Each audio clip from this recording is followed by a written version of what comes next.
ആരോഗ്യം അമൂല്യം.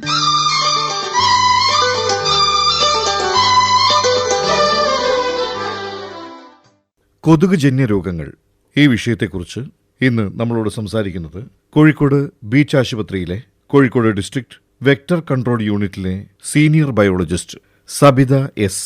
ലോകത്ത് ഓരോ വർഷവും ഏകദേശം 700 ദശലക്ഷം ആളുകൾക്ക് കൊതുക് പരത്തുന്ന രോഗങ്ങൾ പിടിപെടുകയും 10 ലക്ഷത്തിലധികം ആളുകൾ മരണപ്പെടുകയും ചെയ്യുന്നതായി കണക്കാക്കപ്പെടുന്നു. അനോഫിലിസ് കൊതുകുകൾ പരത്തുന്ന മലമ്പനി, ഈഡിസ് കൊതുകുകൾ പരത്തുന്ന ഡെങ്കിപ്പനി, chikungunya, Zika, yellow fever, Culex വിഭാഗത്തിൽപ്പെട്ട കൊതുകുകൾ പരത്തുന്ന ജാപ്പനീസ് എൻസെഫലൈറ്റിസ്, വെസ്റ്റ് ഫീവർ, മന്ത് തുടങ്ങിയവയും ആണ് പ്രധാന കൊതുകുജന്യ രോഗങ്ങൾ. ശുദ്ധജലത്തിലാണ് ഇവ മുട്ടയിട്ട് പെരുകുന്നത്.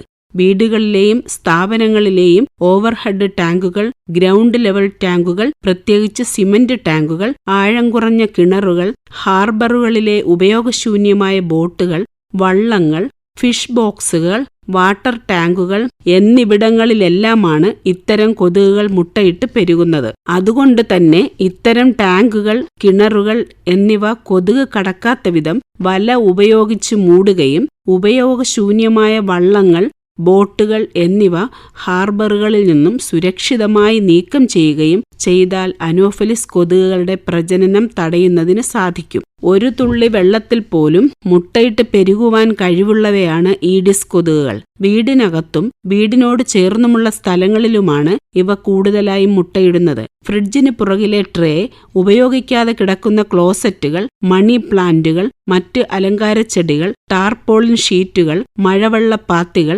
സൺഷെയ്ഡുകൾ, വെള്ളം സംഭരിച്ചു വയ്ക്കുന്ന പാത്രങ്ങൾ, വളർത്തുമൃഗങ്ങൾക്കും പക്ഷികൾക്കും കുടിവെള്ളം നൽകുന്ന പാത്രങ്ങൾ, ഉപയോഗശൂന്യമായ ഐസ്ക്രീം കപ്പുകൾ, മറ്റ് പ്ലാസ്റ്റിക് കണ്ടെയ്നറുകൾ, മുട്ടത്തോടുകൾ, ഉരലുകൾ, ടയറുകൾ എന്നിവയെല്ലാം ഈഡിസ് കൊതുകുകളുടെ പ്രജനന കേന്ദ്രങ്ങളാണ്. മുട്ടയിട്ട് കഴിഞ്ഞാൽ 7 മുതൽ 10 ദിവസം കൊണ്ടാണ് ലാർവ വിരിഞ്ഞു കൊതുകുകളായി മാറുന്നത്. അതുകൊണ്ട് തന്നെ ഓരോ വീട്ടിലും സ്ഥാപനങ്ങളിലും ഇത്തരം സാഹചര്യങ്ങൾ ഇല്ല എന്ന് ഉറപ്പുവരുത്തുന്നതിനായി ആഴ്ചയിൽ ഒരു നിശ്ചിത ദിവസം ഡ്രൈ ഡേ അഥവാ ഉണക്കദിനം ആചരിക്കേണ്ടതാണ്. വീടുകളിൽ ഞായറാഴ്ചയും സ്ഥാപനങ്ങളിൽ ശനിയാഴ്ചയും സ്കൂളുകളിൽ വെള്ളിയാഴ്ചയുമാണ് ഇപ്പോൾ ഡ്രൈ ഡേ ആചരിക്കുന്നത്.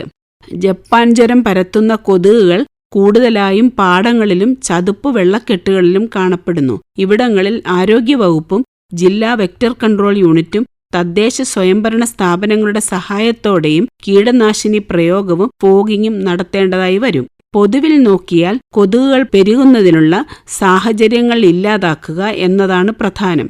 അതോടൊപ്പം തന്നെ വ്യക്തിഗത സുരക്ഷാ മാർഗങ്ങൾ അവലംബിക്കുന്നതും രോഗപകർച്ച തടയും.